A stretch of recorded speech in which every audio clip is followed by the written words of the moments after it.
Assalamualaikum dan selamat sejahtera kepada tenaga pengajar kita iaitu Puan Nur Faizah binti Dolah dan juga rakan pelajar sekalian. Saya Azwan Safwan bin Omar, nombor matrik 289297, merupakan ketua kumpulan bagi kumpulan Man Baling, dan kumpulan Man Baling terdiri daripada 6 orang ahli termasuk saya, dan tajuk tugasan yang kami akan bentangkan adalah berkenaan dengan isu dan perkembangan pengurusan sumber manusia dalam tahun 2021 dan 2022. Assalamualaikum dan salam sejahtera. Saya 289129 Muhammad Azman Afifi bin Zulfaqar, wakil daripada 6 orang ahli: Umar Faruq bin Saadun, Azwan Safwan bin Omar, Muhammad Amin bin Afandi, Muhammad Hisham bin Ibrahim dan Jerry Noel bin Jeffrey. Di sini saya ingin membentangkan pengurusan sumber manusia. Pengenalan pengurusan sumber manusia. Pengenalan. Tidak dapat dipertikaikan bahawa sumber manusia adalah penting untuk kemajuan. Sumber manusia bukan sahaja menyumbang kepada kemajuan ekonomi, tetapi juga kepada gaji individu dan pengagihan wang yang ada dalam masyarakat. Kecekapan pengurusan sumber manusia dapat menentukan kejayaan sesebuah organisasi. Organisasi sepatutnya mewujudkan kaedah untuk meningkatkan pengetahuan, bakat dan kemahiran semasa memandangkan peranan penting tenaga kerja dalam mencapai matlamat ini. Dalam keadaan ini, pengurusan sumber manusia yang berkesan boleh membantu perniagaan dalam menyediakan kaki tangan yang memenuhi keperluan mereka. 4 fungsi asas sumber manusia. 1. Pengambilan kerja yang betul untuk tugasan yang betul. Kedua, membayar gaji mereka. Ketiga, mengekalkan pekerja yang berkebolehan.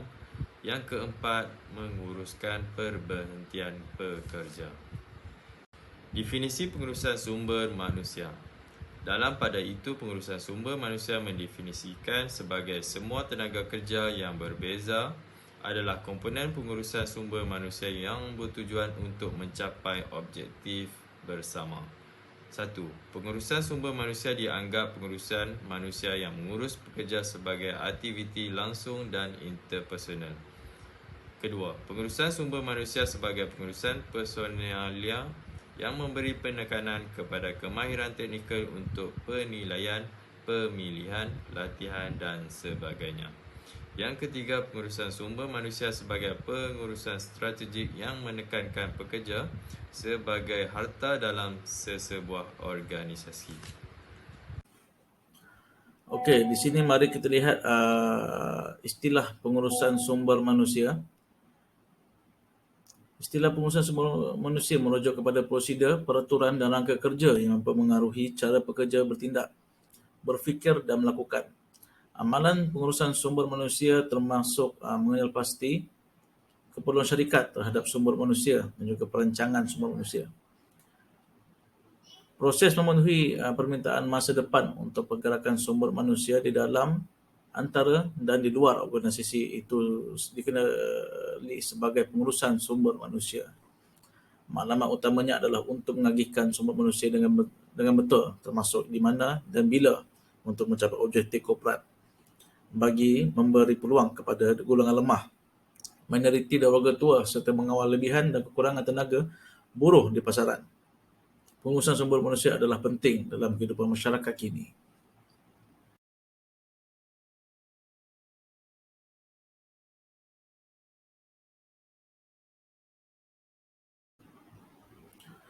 Keperluan, mari kita lihat kepada keperluan pengurus sumber manusia, iaitu yang pertama adalah peranan.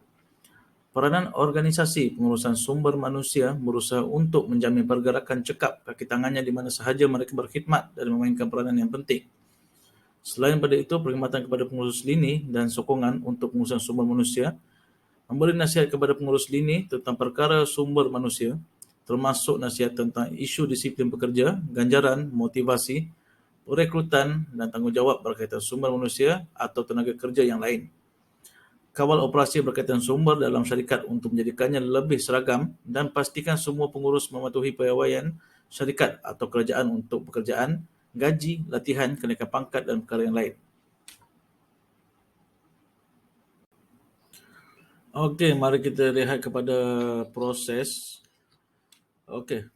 Walaupun keseluruhan perniagaan terlibat dalam pengurusan sumber manusia yang berkesan, Jabatan Sumber Manusia atau Kekinangan diberi tugas khusus dalam yang menarik dan mengekalkan dan mengembangkan tenaga kerja.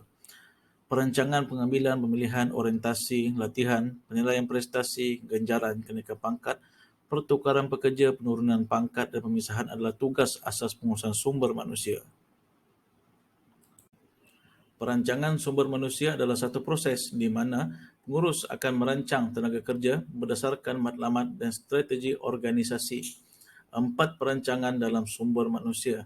Yang pertama adalah ramalan sumber manusia. Yang kedua adalah inventory sumber manusia.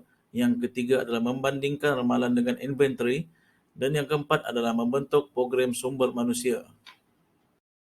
5 cabaran utama dihadapi pengurusan sumber manusia di Malaysia. Yang pertama, tuntutan permintaan pekerjaan, isu dan cabaran, perubahan teknologi, perubahan tren pekerjaan, imbuhan dan pelarasan gaji serta etika dan integriti. Yang ketiga, pembangunan kepimpinan, pekerja yang berpengalaman dan usia lanjut membentuk majoriti tenaga kerja pengurusan sumber manusia.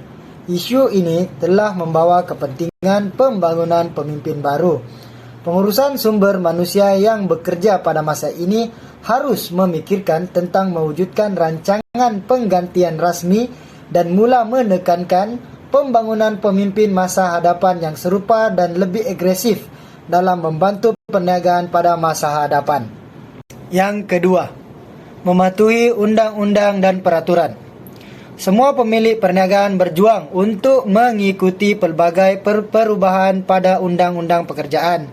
Walau bagaimanapun, ramai orang terus tidak mengendahkan peraturan pekerjaan kerana beranggapan ia tidak perlu dan tidak patut dipatuhi dalam perniagaan mereka. Dengan bertindak dan berfikir dengan cara itu, isu-isu penting akan berkembang, terutama apabila audit atau tindakan undang-undang mesti diambil. Yang keempat, memupuk budaya positif. Kesukaran mewujudkan budaya yang bersatu padu boleh ditingkatkan dengan meningkatkan kepelbagaian budaya yang positif. Walaupun latar belakang yang pelbagai di kalangan tenaga kerja menyumbang kepada idea dan pandangan yang segar, pertikaian dan sikap yang berbeza tetap boleh timbul. Assalamualaikum dan salam sejahtera. Saya Muhammad Hisham bin Ibrahim, nombor matrik 289136. Okey, pelantikan pekerja. Pengurusan sumber manusia kini mesti mencari cara inovatif untuk menarik calon terbaik melalui media sosial, siaran pekerjaan di tapak web dan lebih banyak teknik konvensional seperti melawat pameran kerja dan menghantar surat yang menimbulkan minat. Pekerja generasi kini semakin berminat dengan kerjaya yang membolehkan mereka mengimbangi pekerjaan dan kehidupan keluarga. Mereka juga ingin autonomi dan peluang untuk memberi kesan kepada syarikat. Pengurusan sumber manusia dicadangkan mencari kepelbagaian bagi memberi idea-idea segar yang lebih berkesan dan mampu memupuk kerjasama. Syarikat bergelut untuk mengisi peranan teknikal kerana kekurangan calon yang layak. Assalamualaikum dan salam sejahtera. Saya Muhammad Hisham bin Ibrahim, nombor matrik 289136. Pelantikan pekerja. Pengurusan sumber manusia kini mesti mencari cara inovatif untuk menarik calon terbaik melalui media sosial, siaran pekerjaan di tapak web dan lebih banyak teknik konvensional seperti melawat pameran kerja dan menghantar surat yang menimbulkan minat. Pekerja generasi kini semakin berminat dengan kerjaya yang membolehkan mereka mengimbangi pekerjaan dan kehidupan keluarga. Mereka juga ingin autonomi dan peluang untuk memberi kesan kepada syarikat. Pengurusan sumber manusia dicadangkan mencari kepelbagaian bagi memberi idea-idea segar yang lebih berkesan dan mampu memupuk kerjasama. Syarikat bergelut untuk mengisi peranan teknikal kerana kekurangan calon yang layak. Coronavirus COVID-19. Akibat daripada coronavirus COVID-19 yang merebak ke seluruh dunia pada awal tahun 2020 menjana kejutan ekonomi dan sosial yang terutamanya dalam dunia organisasi. Berkemungkinan pengubahan cara orang hidup dan bekerja serta cara syarikat organisasi beroperasi. Wabak COVID-19 telah membawa kepada beberapa perubahan yang ketara. Salah satunya adalah dasar yang kini dibenarkan oleh semua pekerja untuk telekomunikasi atau bekerja dari rumah. Pertubuhan Kesihatan Sedunia iaitu WHO. Pertubuhan Kesihatan Sedunia mengesyorkan agar kerajaan dan perusahaan menerima telekerja sebagai inovasi kerja baharu untuk menghentikan penyebaran virus dan sebagai cara untuk meneruskan perniagaan seperti biasa. Ini merujuk kepada gaya kerja dan fleksibel yang tidak dikekang oleh tempat, masa, gaya, komunikasi, teknologi atau penggunaan maklumat. Work from home, bekerja daripada rumah. Walaupun bekerja dari rumah selalu menjadi kemungkinan, wabak itu menjadi wajib. Corak pekerjaan di seluruh dunia semasa dijangka bertahan walaupun selepas wabak. Perubahan ini telah memberi kesan ke atas cara perniagaan beroperasi serta cara perhubungan antara majikan dan pekerja dikendalikan. Kepentingan perkembangan ICT masa kini. Bentley 2016 menjawab isu pandemik dan perkembangan pesat ICT dan mengesyorkan agar kerja komunikasi disambung semula. Fedakova 2017, banyak firma mula menyediakan kaedah kerja baru untuk menyesuaikan dengan secukupnya kepada kemajuan ini dalam kedua-dua tempat kerja dan kehidupan pribadi orang ramai. Bekerja dari rumah ialah pilihan yang telah dianggap sebagai cara untuk mengelakkan keseimbangan kerja kehidupan kerana ia membolehkan seseorang menjaga ahli keluarga. Emmons 2016. Metodologi kajian dan kesan. Menurut hasil dapatan kajian setakat ini, telekomunikasi menjadi semakin diminati di banyak negara di seluruh dunia. Dengan ramalan peningkatan 2 tahun dalam bilangan pekerja telekerja komunikasi, walau bagaimanapun jika individu itu boleh mendapatkan bantuan pengurusan, bantuan rakan sebaya dan sokongan teknologi yang lebih baik, kelebihan ini boleh ditunjukkan dengan lebih baik. Pekerja yang bekerja di rumah mempunyai kebebasan yang lebih besar untuk menguruskan hal keluarga kerana mereka boleh melakukannya di mana-mana lokasi, memupuk rasa kekeluargaan yang lebih kuat dan membolehkan mereka mengimbangi kewajipan pribadi mereka dengan tanggungjawab profesional mereka. Perkembangan teknologi dan telekomunikasi. Selain itu, perkembangan teknologi dan telekomunikasi membolehkan pekerja membangunkan rentak kerja mereka sendiri dan menyingkirkan gangguan luar. Tekanan pekerja di tempat kerja akan berkurangan dengan ketiadaan pengurus segera dan pengurangan formaliti daripada pihak atasan. Ia membebaskan individu dan organisasi daripada beban ketidakhadiran dengan membolehkan pekerja menjalankan tugas mereka walaupun ketika ia mencabar dan mereka bekerja dan dapat menyelesaikan tugas mereka. Kesan sampingan adalah apabila menggunakan telekomunikasi di tempat kerja. Terdapat bahaya dan kesan sampingan yang perlu diambil kira. Sebagai contoh, pengasingan sosial mungkin merupakan isu teruk yang mengasingkan pekerja dan merendahkan motivasi dan prestasi kerjaya. Selain itu, kebimbangan serta keselesaan mereka di tempat kerja. 3 cadangan untuk mengatasi isu tersebut. Yang pertama, menghantar pekerja mengikuti kursus teknologi maklumat. Yang kedua, human resource management. Dan yang ketiga, kebersihan dan inisiatif. Menghantar kaki tangan ke kursus dalam teknologi maklumat dalam mewujudkan maklumat permintaan pelanggan yang lebih terperinci dan sistem maklumat dan berdasarkan keadaan semasa teknologi dalam talian. Pengetahuan dan kebolehan pekerja boleh dipertingkatkan melalui latihan ini dengan cara yang lebih cekap, kreatif dan inventif.